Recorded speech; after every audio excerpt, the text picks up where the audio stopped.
Hubungan UMNO PAS perlu untuk rampas Selangor. Rosmah lalai hadir ke perbicaraan mahkamah.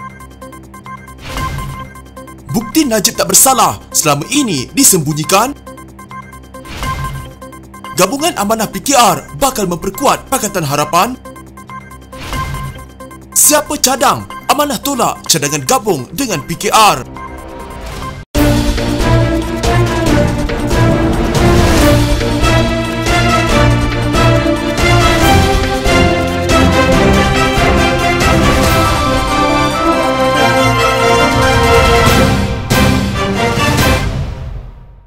Barisan Nasional sukar merampas Selangor daripada Pakatan Harapan jika masih bertembung dengan PAS sekutu UMNO dalam mufakat nasional seperti mana pilihan raya negeri Melaka sebelum ini. Perkara itu diakui sendiri Pengerusi Barisan Nasional Selangor, Noh Omar, sambil memaklumkan antara punca kegagalan parti itu merampas kembali pentadbiran negeri daripada Pakatan Harapan adalah pertembungan tiga penjuru dengan PAS dalam pilihan raya lepas. Kerana itu kita di Selangor, cara terbaik ialah dengan mufakat nasional. Sebab itu kita dengan PAS, negeri hubungan kita baik. Kita harap pucuk pimpinan UMNO, PAS, tolong tengok Selangor ini lain dari lain. Politik ini lain negeri, lain cara. Katanya menerusi program Sembang Politik PRU15, Barisan Nasional Mampu Tawan Selangor secara langsung di Facebook utusan.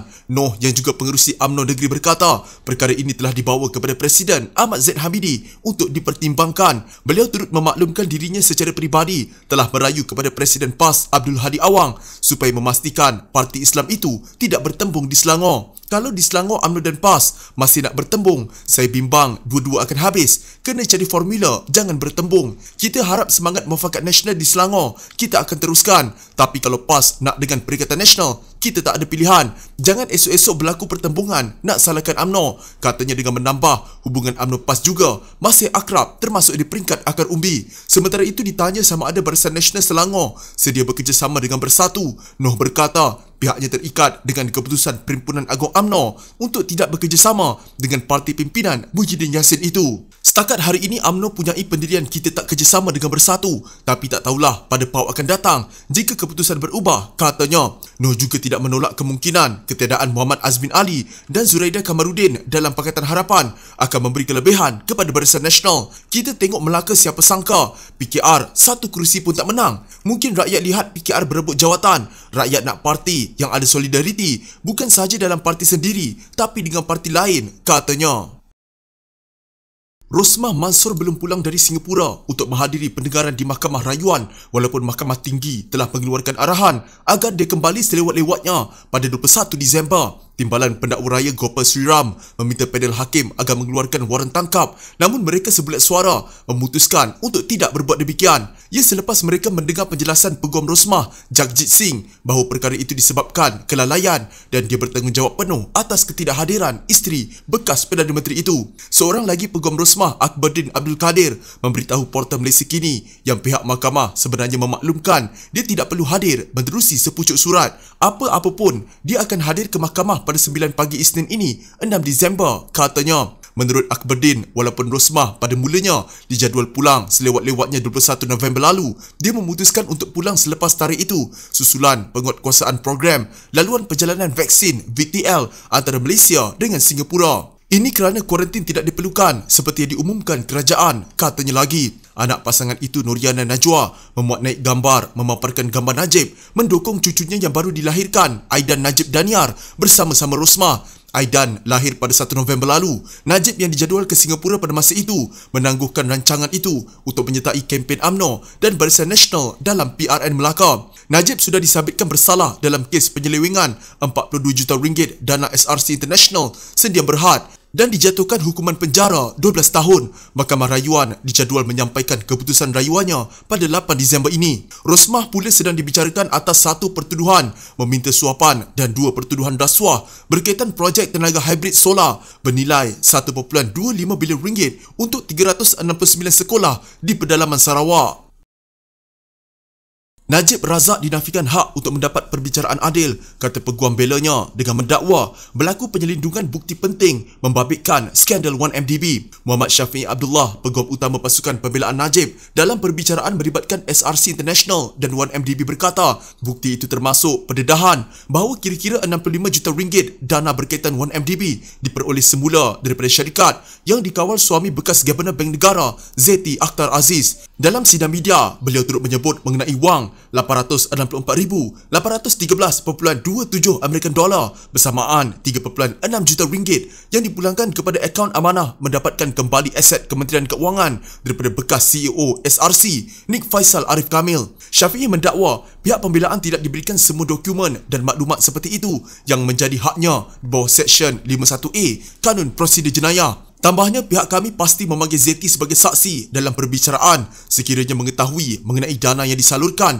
kepada suaminya oleh ahli perniagaan Low Tech Joe yang merupakan dalang di sebalik skandal 1MDB. Apakah perbicaraan yang dilalui anak guam saya? Dia ibarat masuk gelanggang tinju dengan satu tangan diikat di belakangnya. Dia tidak diberikan perbicaraan adil yang menjadi haknya, katanya. Syafiee berkata penyekatan bukti ini adalah punca pembelaan memfailkan usul di Mahkamah Rayuan untuk mendapatkan bahan bukti lanjut bagi rekod dan pertimbangan hakim sebelum keputusan diberikan. Mahkamah Rayuan akan membuat keputusan rayuan pada 8 Disember. Katanya pendedahan terbaru oleh Suruhanjaya Pencegahan Rasuah Malaysia SPRM dan bekas Peguam Negara Tommy Thomas mewujudkan keadaan yang perlu dijawab berkaitan pembelaan Najib. Tambahnya, pasukan pembelaan juga akan memohon supaya usul itu didengar segera. Disoal mengapakah usul itu baru difailkan sekarang, Syafiee berkata ini disebabkan perkara-perkara yang baru didedahkan dalam tempoh 2 minggu lalu. Katanya pembelaan telah berusaha mendapatkan lebih fakta selepas suami Zeti itu dikaitkan dengan dana berjumlah jutaan ringgit tahun lalu.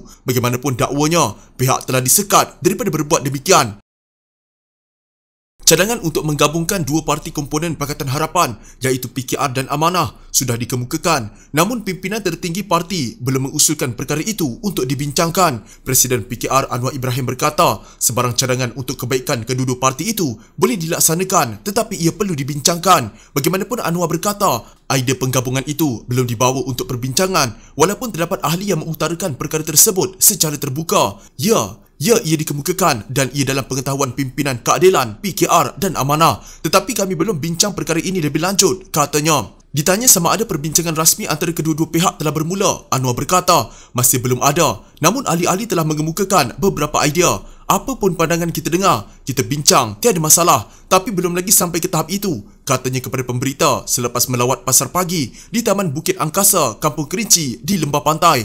Idea penggabungan itu didedahkan kepada umum oleh bekas Ketua Pemuda PKR Selangor, Najwan Halimi, yang berkata kedua-dua parti mempunyai hala tuju politik yang sama. Contohnya, dalam menegakkan agenda reformasi, keadilan sosial dan memperjuangkan hak serta kebajikan rakyat. Kemasukan Amanah ke dalam PKR pastinya akan membantu meningkatkan sokongan dan membina keyakinan rakyat, khususnya orang Melayu di kawasan luar bandar dalam usaha menangani sokongan mereka pada pilihan raya umum akan datang. Melalui penggabungan itu sudah pasti akan wujud jentera yang disatukan untuk kedua-dua parti di peringkat akar umbi sekaligus menyelesaikan isu peruntukan kerusi yang selama ini menjadi cabaran kepada kedua-dua parti, kata Najwan dalam satu kenyataan yang disiarkan di media sosial. Beliau membuat kenyataan itu sebagai respons kepada penganalisis politik Wong Chin Huat yang mencadangkan Amanah dan PKR menjadi parti tunggal.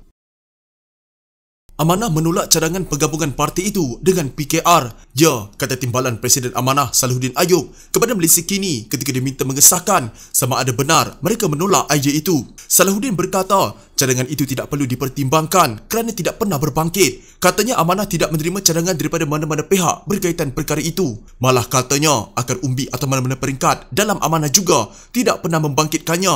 Kalau ada, baru boleh kita ambil kira dan bincang. Ide entah daripada mana datang, saya pun tak tahu, katanya yang juga anggota Parlimen Pulai. Penganalisis politik Wong Chin Huat mencadangkan penggabungan PKR Amanah selepas Pakatan Harapan kalah teruk dalam pilihan raya negeri Melaka. Ujarnya penggabungan itu akan menjadikan mereka parti terbesar dalam Dewan Rakyat sekaligus menolak propaganda Pakatan Harapan dikuasai DAP. Cadangan itu disambut oleh bekas Ketua Pemuda PKR Selangor, Najwan Halimi. Najwan bagaimanapun melihat ia dapat menyelesaikan ketandusan kepimpinan di pelbagai peringkat dalam PKR. Portal Free Malaysia Today melaporkan Presiden PKR Anwar Ibrahim berkata cadangan penggabungan itu sudah dikemukakan namun belum dibincangkan. Anwar yang juga pengerusi Pakatan Harapan dan Ketua Pembangkang bagaimanapun tidak mendedahkan butiran lanjut. Bagaimanapun ketika ditanya berkaitan perkara itu, Salahuddin berkata dia tidak pasti jika Anwar menerima cadangan berkaitan daripada mana-mana pihak.